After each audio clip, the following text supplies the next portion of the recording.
Great Gatsby, Chapter 7, Part 2. Gatsby took up his drink. "They certainly look cool," he said with visible tension. We drank in long, greedy swallows.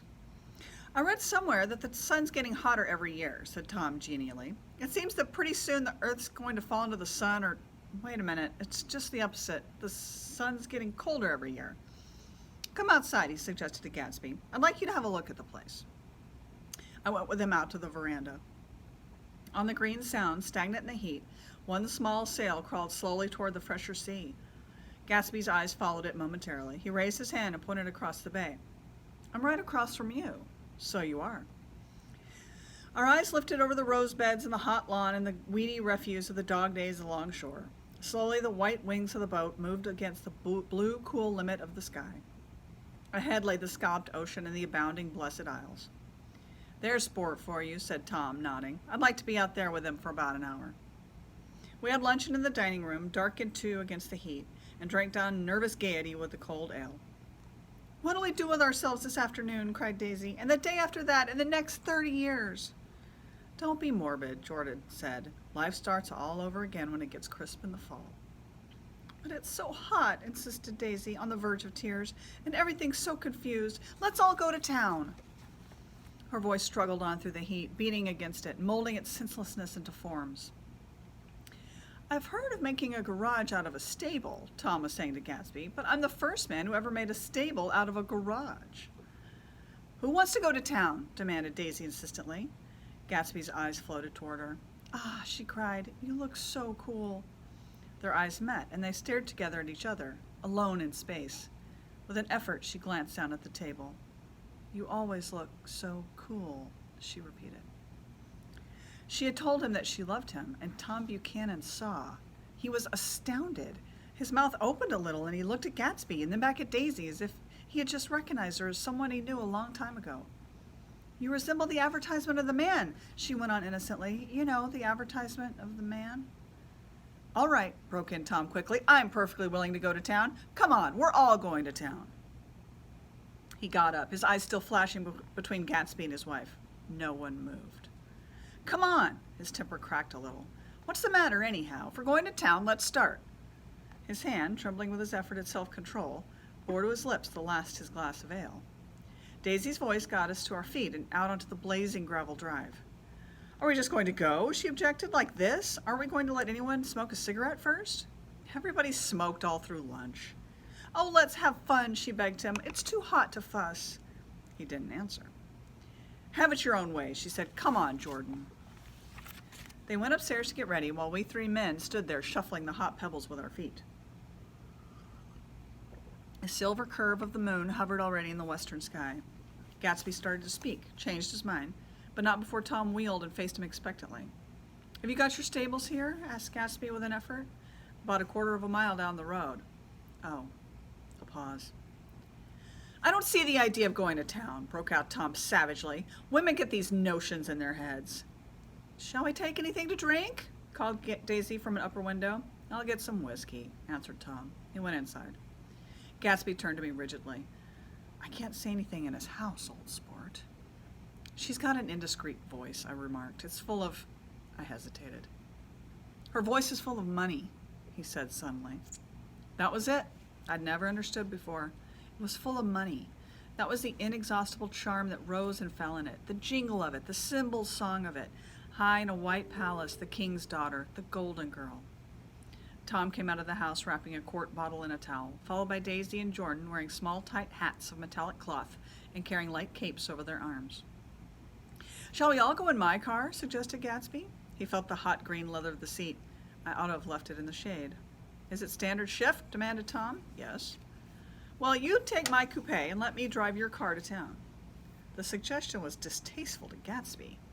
"I don't think there's much gas," he objected. "Plenty of gas," said Tom boisterously. He looked at the gauge. "And if it runs out, I can stop at a drugstore. You can buy anything at a drugstore nowadays." A pause followed this apparently pointless remark. Daisy looked at Tom frowning, and an indefinable expression, at once definitely unfamiliar and vaguely recognizable, as if I had only heard it described in words, passed over Gatsby's face. "Come on, Daisy," said Tom, pressing her with his hand toward Gatsby's car. "I'll take you in this circus wagon." He opened the door, but she moved out from the circle of his arm.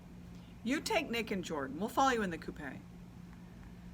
She walked close to Gatsby, touching his coat with her hand. Jordan and Tom and I got into the front seat of Gatsby's car. Tom pushed the unfamiliar gears tentatively, and we shot off into the oppressive heat, leaving them out of sight behind. Did you see that? Demanded Tom. See what?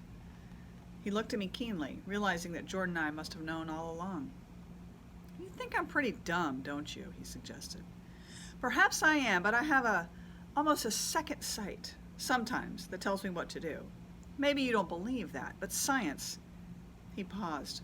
The immediate contingency overtook him, pulled him back from the edge of the theoretical abyss. I've made a small investigation of this fellow, he continued. I could have gone deeper if I'd known. Do you mean you've gone to a medium? Inquired Jordan humorously. What? Confused, he stared at us as we laughed. A medium? About Gatsby. About Gatsby? No, I haven't. I said I'd been making a small investigation of his past. And you found he was an Oxford man? Said Jordan helpfully. An Oxford man? He was incredulous. Like hell he is. He wears a pink suit. Nevertheless, he's an Oxford man. Oxford, New Mexico, snorted Tom contemptuously, or something like that. Listen, Tom, if you're such a snob, why did you invite him to lunch? Demanded Jordan crossly. Daisy invited him. She knew him before we were married, God knows where. We were all irritable now with the fading ale, and aware of it, we drove for a while in silence. Then, as Dr. T.J. Eckelberg's faded eyes came into sight down the road, I remembered Gatsby's caution about gasoline. We've got enough to get us to town, said Tom. But there's a garage right here, objected Jordan. I don't want to get stalled in this baking heat. Tom threw on both brakes impatiently, and we slid to an abrupt, dusty spot under Wilson's sign. After a moment, the proprietor emerged from the interior of his establishment and gazed hollow-eyed at the car. Let's have some gas, cried Tom roughly. What do you think we stopped for? To admire the view? I'm sick, said Wilson without moving. Been sick all day. What's the matter? I'm all run down. Well, shall I help myself? Tom demanded. You sounded well enough on the phone. With an effort, Wilson left the shade and supported the doorway and, breathing hard, unscrewed the cap of the tank. In the sunlight, his face was green. I didn't mean to interrupt your lunch, he said, but I need money pretty bad, and I was wondering what you were going to do with your old car. How do you like this one? Inquired Tom. I bought it last week. It's a nice yellow one, said Wilson as he strained at the handle. Like to buy it? Big chance. Wilson smiled faintly. No, but I could make some money on the other. What do you want money for all of a sudden? I've been here too long. I want to get away. My wife and I want to go west. Your wife does? Exclaimed Tom, startled. She's been talking about it for 10 years. He rested for a moment against the pump, shading his eyes. And now she's going, whether she wants to or not. I'm going to get her away. The coupe flashed by us with a flurry of dust and the flash of a waving hand. What do I owe you? Demanded Tom harshly. I just got wised up to something funny the last 2 days, remarked Wilson. That's why I want to get away. That's why I've been bothering you about the car. What do I owe you? $1.20. The relentless beating heat was beginning to confuse me, and I had a bad moment there before I realized that so far his suspicions hadn't alighted on Tom. He had discovered that Myrtle had some sort of a life apart from him in another world, and the shock had made him physically sick. I stared at him and then at Tom, who had made a parallel discovery less than an hour before, and it occurred to me that there was no difference between men, in intelligence or race, so profound as the difference between the sick and the well. Wilson was so sick that he looked guilty, unforgivably guilty, as if he had just got some poor girl with child. I'll let you have that car, said Tom. I'll send it over tomorrow afternoon. That locality was always vaguely disquieting, even in the broad glare of afternoon, and now I turned my head as though I had been warned of something behind. Over the ash heaps, the giant eyes of Dr. T.J. Eckelberg kept their vigil. But I perceived, after a moment, that other eyes were regarding us with peculiar intensity from less than 20 feet away. In one of the windows over the garage, the curtains had been moved aside a little, and Myrtle Wilson was peering down at the car.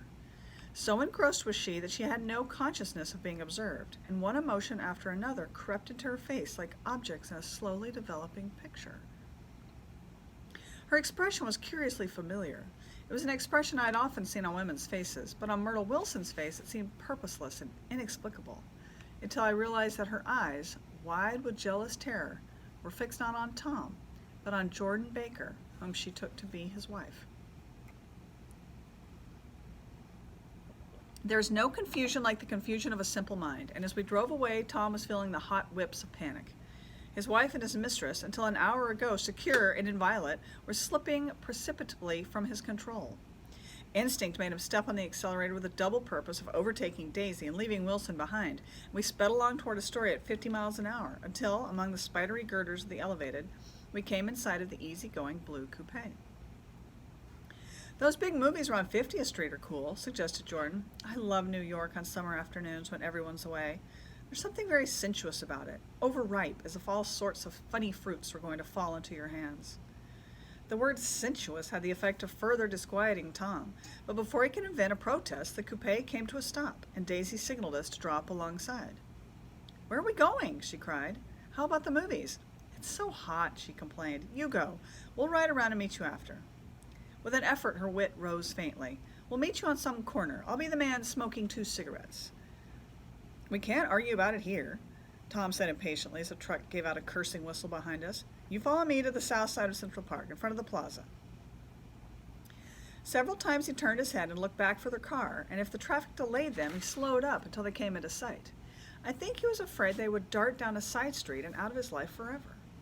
But they didn't, and we all took the less explicable step of engaging the parlor of a suite in the Plaza Hotel. The prolonged and tumultuous argument that ended by herding us into that room eludes me, though I have a sharp physical memory that in the course of it my underwear kept climbing like a damp snake around my legs and intermittent beads of sweat raced cool across my back. The notion originated with Daisy's suggestion that we hire 5 bathrooms and take cold baths, and then assumed more tangible form as a place to have a mint julep. Each of us said over and over that it was a crazy idea. We all talked at once to a baffled clerk and thought or pretended to think that we were being very funny. The room was large and stifling, and though it was already 4 o'clock, opening the windows admitted only a gust of hot shrubbery from the park. Daisy went to the mirror and stood with her back to us, fixing her hair. "It's a swell suite," whispered Jordan respectfully, and everyone laughed. "Open another window," commanded Daisy, without turning around. "There aren't any more." "Well, we'd better telephone for an axe." "The thing to do is to forget about the heat," said Tom impatiently. "You make it 10 times worse by crabbing about it." He unrolled the bottle of whiskey from the towel and put it on the table. "Why not let her alone, old sport?" remarked Gatsby. "You're the one that wanted to come to town." There was a moment of silence. The telephone book slipped from its nail and splashed to the floor, whereupon Jordan whispered, "Excuse me." This time no one laughed. "I'll pick it up," I offered. "I've got it." Gatsby examined the parted string, muttered, in an interested way, and tossed the book on a chair. "That's a great expression of yours, isn't it?" said Tom sharply. "What is?" "All this old sport business. Where'd you pick that up?" "Now see here, Tom," said Daisy, turning around from the mirror. "If you're going to make personal remarks, I won't stay here a minute.